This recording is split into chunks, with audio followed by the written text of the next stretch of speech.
du coup, là, c'est la 3e année. Et donc, on commence par le voyage d'études des DA3. Donc, on le fait en octobre, donc pendant les premières semaines des vacances de la Toussaint.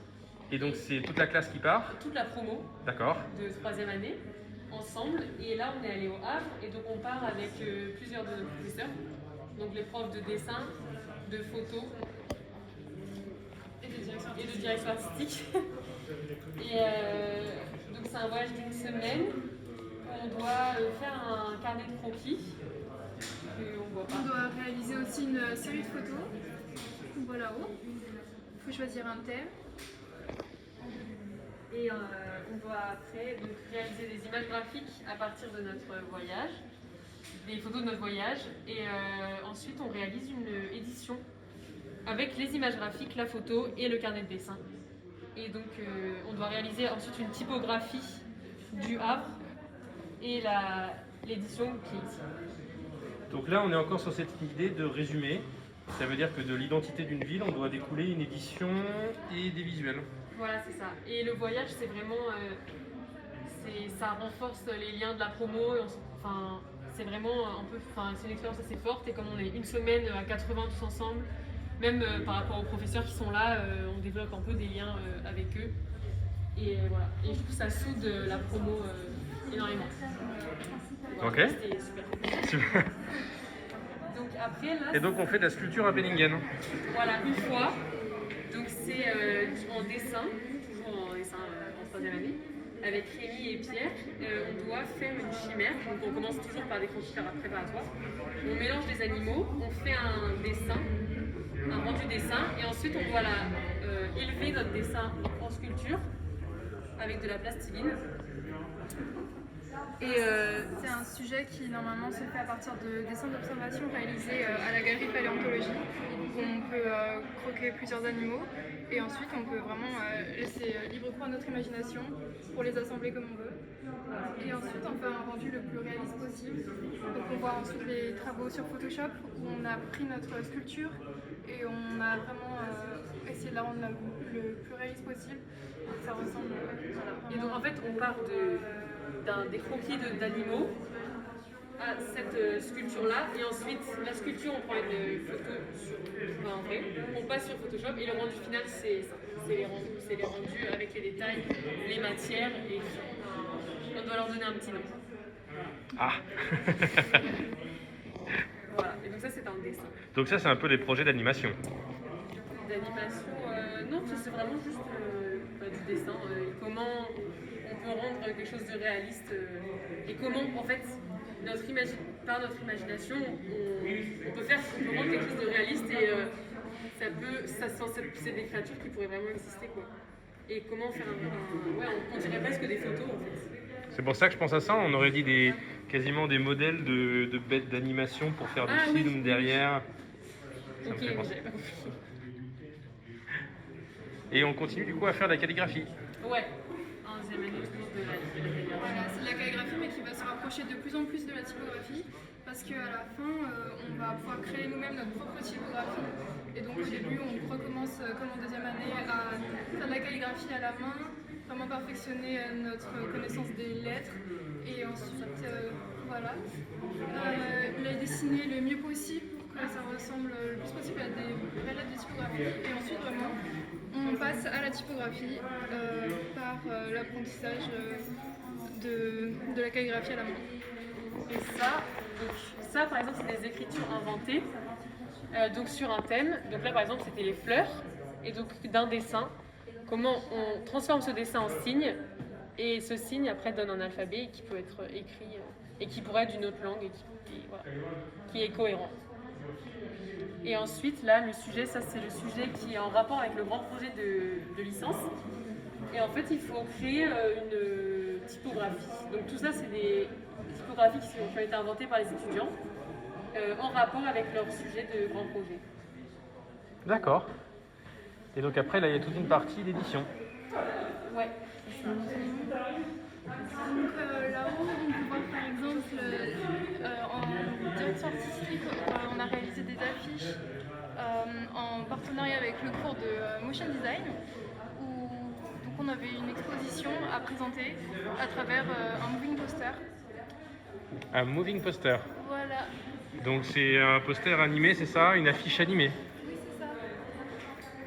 Donc pour le moving poster, il faut savoir résumer en le moins de temps possible les informations et l'esprit de l'exposition et les informations les plus importantes, le lieu, la date, le nom de l'exposition. Et voilà. Donc ça c'est l'ADA.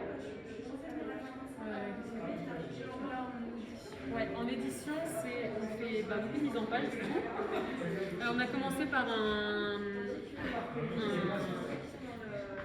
un spécimen de typographie qu'il y a ici et là. Et du coup, comment on fait pour présenter des caractères typographiques et comment on pourrait les mettre en page et pour qu'ils soient mis en valeur. Et donc voilà, et donc on commence par choisir les typos et après choisir un univers qu'on veut mettre en place. Et ça, c'est comme ça pour tous les sujets d'édition. Et après, on choisit nos reliures, nos papiers. La dimension de l'impression aussi est super importante parce que comme c'est que des rendus imprimés, bon, à part là avec mais c'est que des rendus imprimés qu'on a en vrai et du coup il y a la dimension du papier qui est très importante parce que ça ne rend pas pareil selon le choix du papier, la reliure et tout ça. C'est quelque chose qu'on nous apprend aussi vachement. Oui, parce qu'on a l'occasion vraiment d'imprimer nous-mêmes et de faire les reliures nous-mêmes pour avoir de partir vraiment de la conception jusqu'à l'objet final. Voilà, et on nous apprend aussi du coup en troisième année beaucoup les compositions et les pavés de texte. Et les règles de typographie qui sont super importantes. Et donc c'est du travail très minutieux, ça me demande beaucoup de temps, mais c'est vraiment c'est hyper intéressant, moi j'adore l'édition. Et de voir le travail imprimé après, c'est vraiment satisfaisant. Ouais. Là c'est un sujet sur le fanzine, toujours en édition. On avait un thème et on pouvait vraiment... Ça c'est les travaux de groupe là, les fanzines. Oui, on avait des travaux. En troisième année, on fait de plus en plus de travaux de groupe. Donc là, on pouvait avoir des groupes de 4 personnes. Et on avait un thème et on pouvait vraiment faire nous-mêmes nos recherches et parler de ce thème, apprendre à chercher des images, des textes et vraiment les agencer pour faire un magazine. Ah oui, et en troisième année, vraiment tous les textes, c'est du vrai texte et donc on doit tout chercher, toutes les informations, c'est nous qui les cherchons. C'est nous qui écrivons tout et voilà. Vous donnez donc du sens au projet. Voilà, et on fait la conception du A à Z. D'accord. Et ces petits reportages photos Alors, ou vidéos ça c'est de l'illustration. Et donc on apprend la vidéo et le storyboard et comment raconter une histoire. Et du coup, ça c'est du stop motion, le premier sujet qu'on a fait. Il fallait réaliser un clip pour une musique en stop motion. Et donc c'était par deux aussi, ce sujet-là. Et donc on a dû un peu expérimenter, c'était vraiment, c'est des choses qu'on n'a pas pratiquées dans les années d'avant. Et du coup c'est super intéressant de voir, d'apprendre en fait en faisant. Et voilà, on utilise toujours la composition et comment l'univers de l'artiste, on essaie de le retranscrire, quelle technique on va utiliser. Et on est très libre pour ce sujet, donc on peut vraiment choisir ce qui nous plaît et faire un clip qui nous ressemble. Voilà. Et ce qu'il y a à droite là, c'est le sujet à l'image. Et en fait, on fait inspiré du court-métrage La Jetée. En fait, on raconte une histoire par image plus ou moins fixe. En fait, c'est pas toujours en mouvement. Il y a pas mal de photos et en fait, ça raconte une histoire à chaque fois. Voilà. Ok, et du coup là, ça c'est le... Alors là, sur ce panneau-là, c'est de la photo et de l'édition. Donc on a photo en troisième année, c'est une nouvelle matière qu'on commence un peu quand on est au Havre en fait. Et donc là, il y a tout en haut, c'est les sujets du portrait. Donc c'est toujours les mêmes problématiques, hein, c'est la composition, la lumière, tout ça. Et on apprend vraiment les réglages, les trucs les principaux en photo. Donc là, c'est mécaniquement comment marche la photo. Ouais. Et graphiquement, comment composer une image avec un appareil photo. Exactement. Et ensuite, on va prendre cette photo et on va aussi la travailler dans d'autres cours, comme par exemple en édition, où on va réaliser une pochette d'album. Et donc, on va associer la typographie à la photo. Voilà. D'accord. Et la partie à gauche? À gauche, c'est du croquis. Donc, on a encore croquis en troisième année. Et c'est beaucoup plus libre. En ce moment, il y a beaucoup d'autoportraits parce que, vu les conditions actuelles, voilà, et c'est super intéressant de se découvrir. Là, c'est le sujet Me, Myself and I. Et en fait, c'est comment se représenter, avec quelle technique, et c'est un truc un peu... on part sur un peu de l'expressionnisme, et il y a vraiment la liberté de notre technique, on peut vraiment trouver notre style, et c'est super différent, enfin on voit, hein, c'est super différent du cours de première année, c'est beaucoup plus libre, quoi. Donc voilà. Super, donc ça c'est la 3e année, Voilà, en direction artistique. exactement. Parfait, ben, on va faire la même chose en architecture intérieure.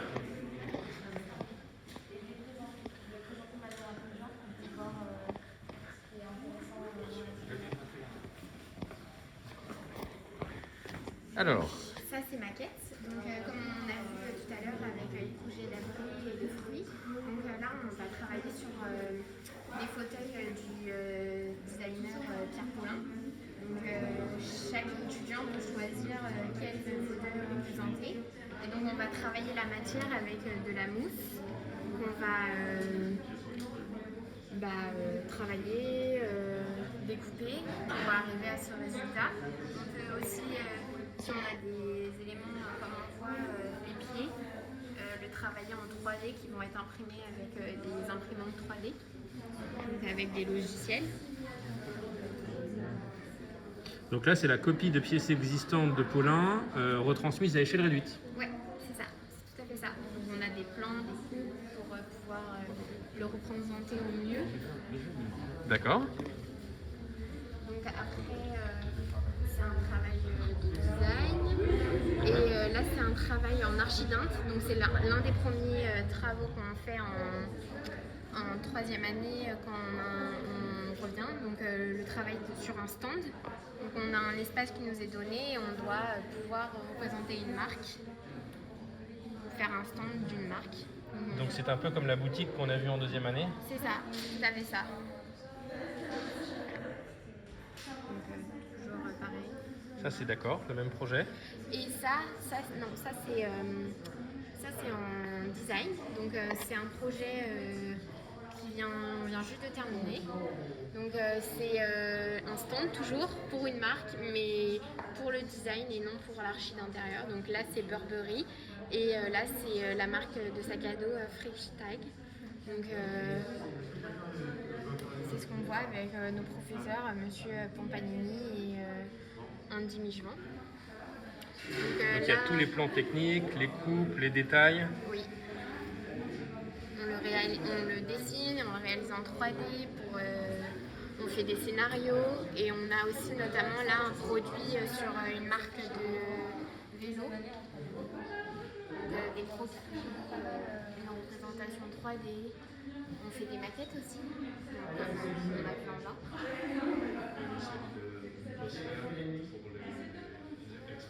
Voilà. Donc après on peut choisir notre marque, c'est nous qui décidons.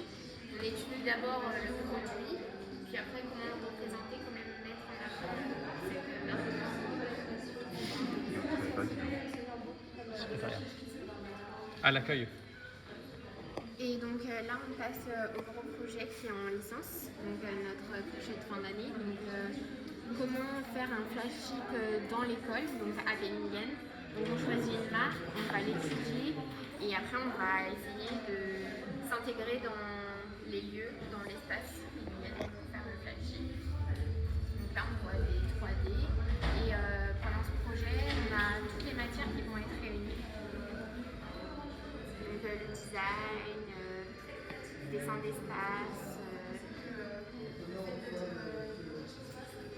toutes les matières vont travailler sur ce projet de licence.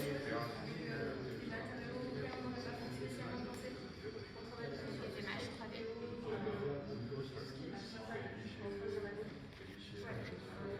Même chose.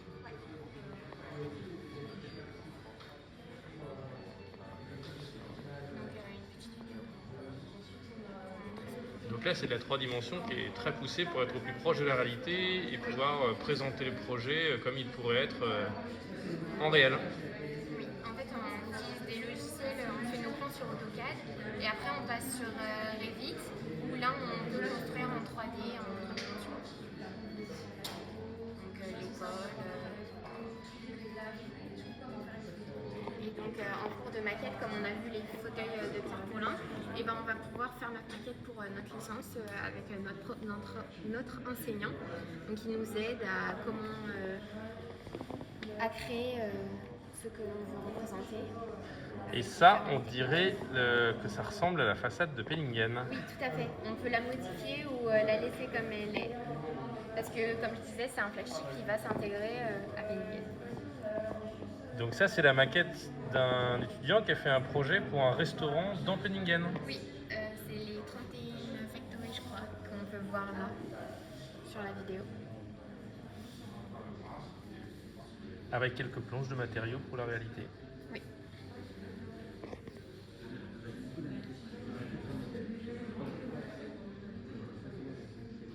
D'accord.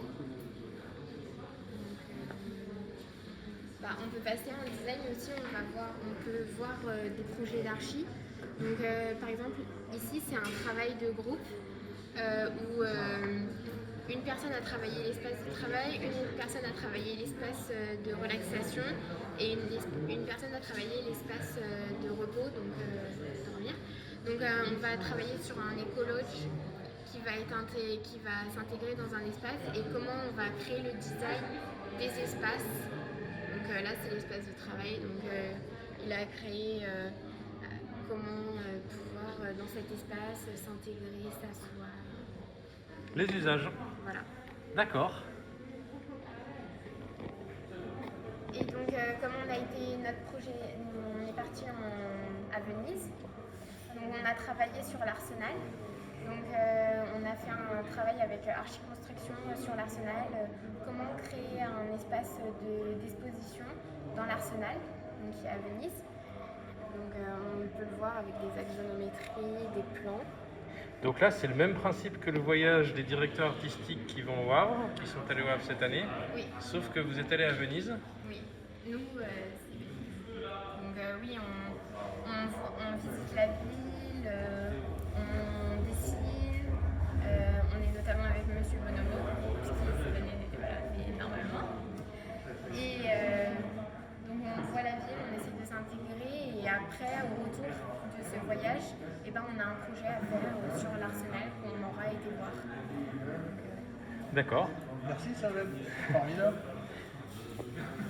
Donc Antoine, tu es professeur en 3e année d'architecture intérieure. C'est ça, en dessin d'espace. Dessin d'espace. J'enseigne aussi en dessin et perspective en 2e année.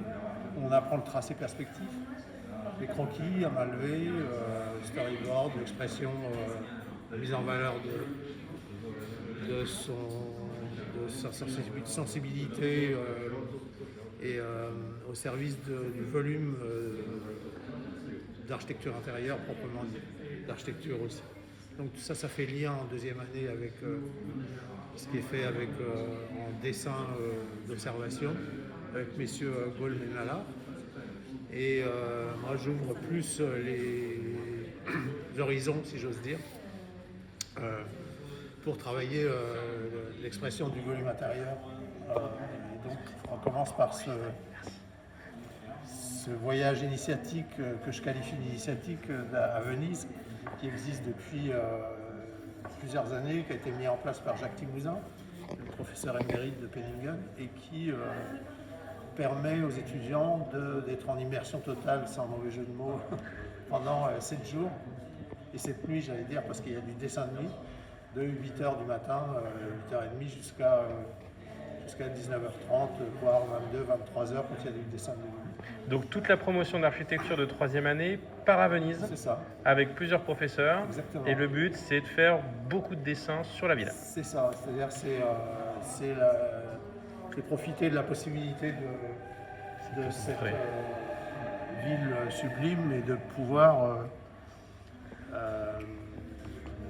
l'exprimer à travers des pochades, des croquis, et de tester, d'ouvrir ses horizons aussi de graphique et de tester de fait sur un carnet de voyage différents types de dessins qu'on peut voir ici dans la vitrine avec des carnets Donc ça, c'est les carnets qui sont faits à main levée, sur place, dans la rue, Exactement, pour tout à fait. comprendre un peu l'architecture vénitienne Totalement. mais toutes les époques en fait. Et donc on a cette enquête de la ville, si j'ose dire, ce reportage en dessin qui va aboutir à un projet finalisé dans le bassin de l'Arsenal sur ce théâtre flottant. Ensuite, il y a une mise en scène de la communication qui est extraordinaire. C'est une opportunité formidable de travailler avec les troisième années en direction artistique qui vont traiter la communication du projet de ce théâtre flottant des architectes d'intérieur. Donc c'est un travail sur l'édition, sur le numérique, sur un site appliqué à cette création. Donc les architectes d'intérieur font le projet et les directeurs artistiques le retravaillent graphiquement pour en faire des éditions, des sites internet, des animations. Exactement. Qui vont mettre en valeur le projet. Exactement. Donc c'est une fenêtre ouverte vraiment sur la communication et c'est